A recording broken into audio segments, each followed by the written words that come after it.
Hi everybody, Giuseppe here from Juicy Juice. Full disclosure, this is the second take because a bug just flew in my mouth and I got really grossed out and needed to stop. So we're gonna start again. You'll notice I'm in a different place than I usually am, a different spot than my last video. That's because we have somebody very, very exciting here hanging out for this video. Allison Glass! Hi! You too. It's like Oprah, like hugging when you come out. It's wonderful. I know, it's great, yeah. Because in person. In person. It's been years. Yeah, been Haven't years. Seen you since 20. Last quote market, I guess, right? QuoteCon? Yeah, QuoteCon, right? February QuoteCon right before the show. Yeah, So just yeah, over 2020. Yeah, 2020, just over 2 February years. 2020. Yeah, crazy. So. It's nice to see you, friend. Yeah, good to see you too. So, Giuseppe came down from Maine to Massachusetts. We've been planning this for months. Yeah. Very excited to be here. Very excited to have all you here for the mini-series So Along. We hope these videos will be really helpful and informative, and we can just cover all the things. Yeah. This first video will have a lot more information in it. There's going to be just a lot of things that we'll talk about today that will apply to all of the blocks that we're really going to be doing. So today will be a longer video, and then they'll get a little bit more specific as we go into the actual blocks as we move into the rest of the So Along. Speaking of which, the So Along itself is kind of structured, as you all know, we got 12 blocks that we're going to be working on over the course of however many weeks it is, sometime in November. Yeah. And so we have there, like I said, skill builder. So this week we're starting with the triangle cabin and the log cabin. I like the triangle cabin to start, then go into the log cabin, and then they get progressively, I wouldn't say harder, they just become, it's a skill builder. You get better at it as you go along. A little more complex. A little more complex. That's a nice way to put it. Yeah. Mm-hmm. Great. And if any of you have not foundation paper pieced before and you want to have a little practice, have a little instruction before you dive right into these little tiny pieces, which are a little bit more tricky than like a bigger block, in this week's newsletter, there will be some links to some tutorials that we like. And then there also will be a link to a really simple block. It's one of the blocks from the trinket pattern, and it is just a really easy, really basic foundation paper piece block that you can practice on at a little bit larger, manageable scale as compared to the really small pieces. Sure, absolutely. You want to talk about the... Oh, yes, I do. Okay. So here's the log cabin template. Each of the templates are set up so that you can pick from a range of sizes. You can make something really tiny, like a small block to work into a little needle minder book or something like that, up to the template that takes up the full page, and some even bigger than a full page. There's a few that you can combine multiple blocks together to make larger versions, such as this lovely pillow. This is six triangle geese blocks. Isn't that beautiful and amazing and impressive? So on each template, the blocks that are the 4-inch size, which is what is on the cover of each pattern, is the 4-inch size block. That is all marked with the various dotted lines. There's a smaller dot for where the block edge is, and then a bigger dotted line showing where the edge of the seam allowance is. If you want to make something different than the 4-inch block, basically it's pretty easy. You just figure out where you want the edge of the block to be, and then do you like to draw a line where that is? Yeah, I like to draw a line, for instance, this guy right here. This was this is a bag that Rock Baby Scissors made. I made the outer panel for this one. It was like pretty specific because we were kind of going backwards into the size of fit the pattern basically. Yeah. So I drew out this first square right here, and then to that line added my seam allowance, so that to make up the size of whatever I needed for that outer panel. Yeah. And this is a great example because it's a good, it doesn't always have to be the square. It could be a different shape. It could be like if you were doing a wallet face or a bag front. Whatever you need to fit it into. If it fits inside whatever you're trying to make, then you're good to go. You just need to add that seam allowance. Absolutely. So that's how that goes, adding that seam allowance. In terms of that, when you're figuring out your block size, that will kind of help you to also, kind of goes along with figuring out how many different fabrics you need. I'm not going to say different colors, but different fabrics that you need to complete each block. So for me, for this next quote that I'm going to be making for this So Long, I think I'm making 6-inch versions of the blocks. Oh, that'll be great. Yeah, I hope so. And so I'm going to be, like, for instance, the pineapple block. This one is the one that has the most pieces in it. So I will draw my 6-inch square here. So when I imagined I have this 6-inch square drawn here, to figure out how many pieces I'll need for that, I would just count from the center out to get to my 6-inch edge. Let's say that's 20 fabrics. That can kind of act as my general palette for the sew along. I mean, for the whole thing, really. And then from there, like, let's say I'm doing a triangle geese block that has 13 pieces, I would call in from those 20, pull out 13. You know, so that's kind of a good way to think about a broader palette, kind of consolidating it into smaller pieces for the blocks that have less pieces and things like that. Okay. Just something to think about in terms of your fabric choices. If you're curious about, I have like a little thing that I do to see if the fabric is going to look nice all together. You can go back to video 1 and check that out. There's a little, I have a little cheat in there that shows you how to kind of like look at your fabrics to make sure that they're going to work in the right order and stuff like that. Cool. Along those lines, background fabric is an important thing to think about when you're picking out your blocks. So you want to pick, solids are great. You can totally use a solid if you wanted to. I like something that has a little bit of tooth to it, some grit, some dirt. I like that's spectrostatic is great for that. Wovens have like a really nice texture to them as well, so that's a nice choice. They have, you know, just like a built-in, you know, texture to them. Batiks are really lovely. Will you hand me the handcrafted pillow? I will. This one here, the batiks just have a really lovely saturation to them. This is just different backgrounds, just different solids and stuff like that that go with Allison's handcrafted. So there's all sorts of different ways that you can play with the backgrounds. I like to say generally the background shouldn't, basically a background shouldn't distract from what's happening in the foreground. So pick out your foreground fabrics first and then let that kind of dictate what you end up doing with your background. A background doesn't need to be plain, right? Like we've had some great examples in the last sew along where somebody was using your really beautiful, one of your really pretty petite little florals. They used it as a background on all of them and it really looked outstanding. Still kind of reads as one, like a unified color. Exactly, right. Doesn't distract from the foreground. Right, because it still feels whole. It feels, it doesn't feel like you're not getting like a little bit of this and a little bit of that. It's consistent. It's contained. So far away, it would still maybe come across as green. As whatever it was, teal, purple, whatever the color was. Yeah. So that's a nice way to kind of think about that. Okay, cool. Great. So along those lines, when you're getting started, a number of the blocks are set up so that, you know, you could start with the centerpiece being only the number 1 spot, or if you wanted to combine a few of the pieces to make a little bit larger area, it's a really fun thing to fussy cut something. Like this is a good example. That's a little what is that? It's a little splotchy bit, but this is well, this is bigger because you made the block. Yeah, the block is bigger for this one. So not totally count. But the concept is if you wanted to, you know, call out something to have in the center, that can look really cool. And if the original center is too small, like this is a triangle cabin, and the number 1 spot is really, really little. But if you can see the red outline that we've drawn, if you wanted to make a bigger triangle and fussy cut something to go in there, that's something that could be really fun. Within the thicket line, sky gazing in the thicket is the 2 fabric lines that Giuseppe and I made to kind of go along with this sew along. One of the thicket fabrics has all these little teeny motifs in it, with the idea that this can be a fun thing to cut one of those up and put it in the center. I would really like an eye block. I was thinking the apple. Oh, you want an apple? Yeah, I want an apple one. Oh, that's sweet. Yeah, I love the apple. Oh, I like an evil eye. An evil eye? Yeah, nothing wrong with that. The horseshoe's really fun too. Yeah, Lots of good ones. Lots of good stuff in there. And obviously many other fabrics with lots of cool things in there. Somebody put Giuseppe's salvage logo put my face in there. That was pretty cool. Cool.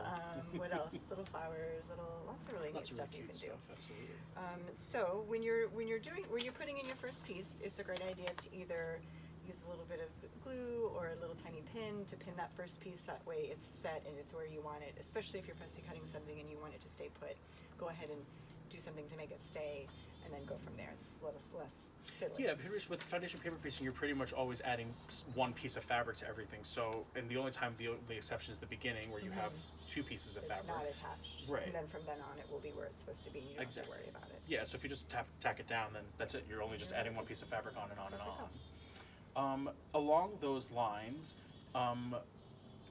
a big thing that I see people like, I mean, I've taught this class in a lot of places, and the thing that I see sometimes is people struggling to make a really small piece of fabric work for a really small area of the pattern. Do not be a hero with these blocks, right? It's foundation paper piecing. You can make these things. I mean, like if you're covering something that small, cut it 2-inch, 3-inch square. Who cares? Like, because I mean, as you get more comfortable too, the scraps that you get from those larger pieces that you're cutting, you can use them again for other parts of the blocks later down the line. So really, don't feel like you have to cut small pieces of fabric to cover small areas. Cut larger pieces. You're going to trim away your excess, and I mean, like the thing that should, you don't want the thing that's not fun about this to become just like that. It's too fussy because the fabric is too small. Like that's what's really nice about it being foundation paper pieced, is you can totally work within like making bigger pieces and stuff like that, so that you have less that you're kind of battling with it's when not you're putting it worth the together. fight. No, it's just not worth it at all. So, and if I would say if you're struggling with getting the section to be covered, go ahead and make the piece a little bigger. Like if you're new to this, as you get used to it, it'll get easier. But definitely don't frustrate yourself at the beginning by using tiny. It's not worth pieces it. of fabric. I don't use that small. I mean, I've been doing this for a really, really long time. I don't use small pieces. I use I mean, like look at this Herkin piece of fabric to cover a 1/4-inch square. That's crazy, right? I know, but you can totally use this much fabric to cover a small And area. in the end, it's not going to be that much fabric. No. Because these are little tiny. They're small. Yeah. Yep. Along those lines, something that we thought that we should talk about was the grain of your fabric.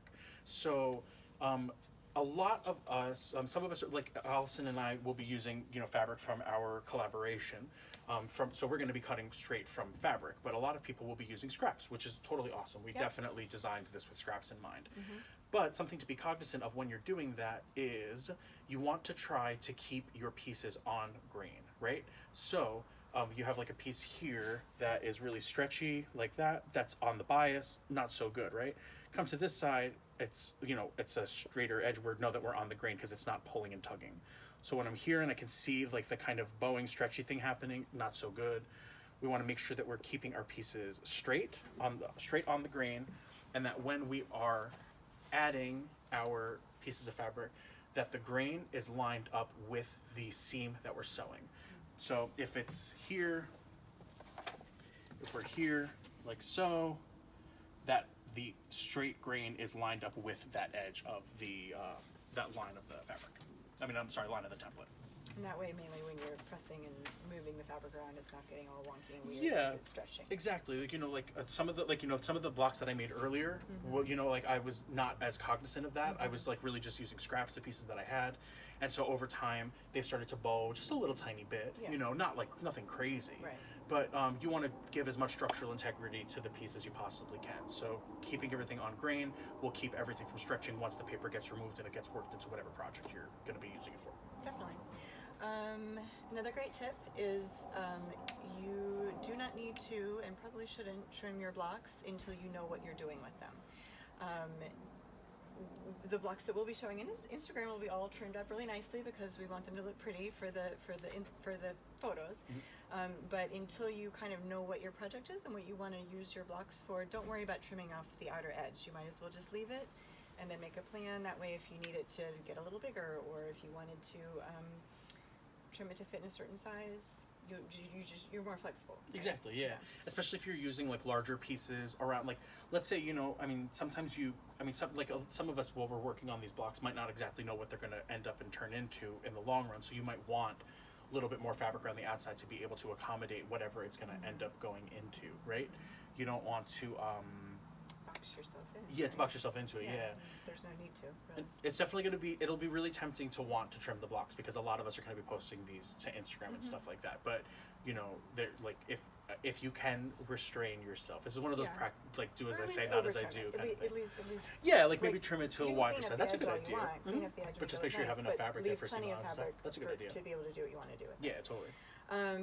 Along those lines, if you do not do what we said to do, right? If you don't do the thing that we told you to do at the beginning of the video, which was to draw your finish line and add your seam allowance. Yeah. If you don't do that, and then you accidentally forget and you trim your block, Or to be fair, you could do that and then still mess up trimming your block, right? So even Yeah, if you that's did true. follow the rules, you could also just mess up and cut wrong. It happens. We're Yeah, human it beings, does. right? It definitely does. If that happens, though, there's a great solution, and that is just to back up one along the outer section, whatever your last section is, going all the way around the perimeter of the block. Take that last section off, re-sew those, whatever, 3 to 5 pieces or however many there are. It'll depend on what Again, block you're doing, Yeah, but depending yeah. on the block. Not that many pieces, totally salvageable, not a huge, big, sad, horrible thing. Just back up a little, redo that last edge, and then remember to do your seam allowance or not. I mean, I don't know. Who knows what I would do? I'd probably be like, cut it all wonky or something. Yeah, those are the things. What else? Then the big question that it's always, I get asked this question a lot. I said the same thing, I think the last time that I recorded this video, I talked about this thing. I get asked a lot about removing paper. And it's funny to me because I think that people ask about how do you remove the paper because they know that what the answer is, and they just don't want to actually do it. Unfortunately, it's kind of, the way the cookie crumbles. Yeah. We both agree, we don't really mind removing the paper. Like, it's not something that's like a huge headache to us. Yeah. I mean, for me, as I'm removing paper, I just like to visualize, well, if I wanted to make a block that had 90 pieces in it and 4 inches, would I really want to piece it conventionally? Probably not. No, not as fun. Yeah. So I just take the sacrifice, and I like to say, I like to pour myself a glass of wine, watch some Golden Girls, and just remove the paper and have a nice time. Just know it's a big part of the process of paper piecing is removing the paper. Is removing the paper. It's kind of like binding a quilt, right? Like you Totally. made this Necessary quilt, evils and stuff. and then to really finish it, you have to get the binding. Yeah. Takes a little while, but definitely worth it. But worth the And- effort, And absolutely. if you in the end. expect it, then it's just kind of what you do. Yeah. No big deal. Definitely. Some people with these use tweezers if they're having a hard time. Yeah, if you're having a hard time, getting yeah, maybe so. To remove. All right, I didn't actually talk about what I do to remove the paper. I guess I should. So to remove the paper is basically what the best way to do it is to work your way from the outside in. So for instance, let me grab one of these guys. So if I'm here with this little guy, this is one of the new ones, Bloom, and Allison's lovely Between fabric. So all I would do for this, like sometimes will see like people kind of go at the middle and kind of work from the outside. I don't really think that that's the way to go. So from here, I would just kind of, just start gently pulling away. You'll see if you have done your seam allowance as we've kind of, we spell out in the pattern, and if you're using DecoBob by Wonderfill, which is a really nice product, can't recommend it enough. Then you'll see. Doing this really small. Oh, and the stitch. small seam allowance. I think yeah. using a small seam allowance or stitch, yeah. stitch. Stitch length, yeah. Small stitch length. Yeah, sorry, that was my bad. I messed it up. Sorry. I'll take Heather's responsibility. That's the key, really, I think, to getting the paper Definitely. out is using that really tiny stitch because you're just perforating the paper along. Right. And then Lots and then it kind of wants to. It kind of wants to come out. Yeah. Exactly. It doesn't want to stay there anymore. Yeah, You can just give a gentle little tug along the seams and just pull out. It really comes. It's not that bad at all. I promise. It's worth it in the end. Definitely worth it in the end. Okay, so this week we are doing triangle cabin and log cabin. I don't think we talked, and there's not a lot of other specific things to say about these because they're pretty straightforward. You're pretty well set up with everything with all the tips and tricks from this video and the previous video. Yeah, and then we do want to let y'all know that Giuseppe and I literally just realized that there's a pretty small template. It's a little boo-boo. Template blip, I would Yeah. say, on the triangle cabin. If you're making the 4-inch block, it's not going to come into play at all for you. You don't even need to worry about it. If you're making the larger version, in the newsletter, there will be a link to download a new version of the template. We think that's the easiest, fastest, most fair way to get you what you need to be able to make the larger version. It's not a difficult fix at all, just drawing the line a tiny bit differently, but we figure that's easier than even And like trying to get people to redraw it or whatever. Yeah. So if you need to make or if you're planning to make larger than a 4-inch, go ahead and download that new template. And if you're making the 4-inch, you're good to go. Yeah, you'll be good to go. You don't need anything at all. And then I think I wanted to mention the circle group. Yeah. As part of all of the Allison Glass Stitch Clubs, we've started, I don't know, a year ago or so. I have no concept of time anymore, but for a little while, for the last few so-longs, we've been hosting an online space for people to get together and kind of hang out. It's through a platform called Circle. There is a link in at least the last newsletter that went out, if not a couple before that. There's a link to sign up if you haven't already signed up, or a link to join this new mini-series group. You join the main group and then you join the subgroups that you're in, basically. It is the biggest intention of that group is for those of you who really like to socialize with other group members online, and a platform that is, doesn't have a lot of ads. It's not confusing because it's not all mixed together. It's very systematic. It's just all about what you're working asks on. a question, the answers are all right there with the questions, so you're not searching for things as much. And really, it's a way for you all to help each other. So we will, we're checking in as much as possible. A lot of times other group members answer the questions before we even see them, which is phenomenal. That's absolutely what we want, for you to be able to help each other, get to know each other. Lots of good information there, lots of good information on the landing page. Did I say that the newsletters will go out generally on Tuesdays? Generally Tuesdays. This week's will be out today on Monday. And as promised. Mm-hmm. And then the weeks going forward, they'll go out on Tuesdays. That's written on the calendar. That gives us Monday to pick the winners of the gift cards from the lovely shop sponsors. Thank you so much for supporting them. We've gotten really rave reviews about that, so thanks for doing that. So Tuesdays you'll get a newsletter. Videos will go on Mondays sometime. Mm-hmm. Mondays will go up videos. Whenever the internet chooses to cooperate. Yeah, we've been finding that the longer that the videos get, the more Instagram hates us and doesn't want to post them. So we'll see. They'll get up as soon as they can. And I guess that's it. Is that it? I think that's it. Okay. Have fun with the blocks. Take your time. If it's the first week, take your time. Start with the triangle cabin. It's a new block, which is really fun. Mm-hmm. And the log cabin is from season 2, and it's a favorite of mine, at least. Of people's. I would say generally people enjoy the log cabin block. So take your time, have fun, and we can't wait to see what you do. We can't wait to see the blocks. Yeah, see you on Instagram and Circle, and have a great time. Thanks. Thanks.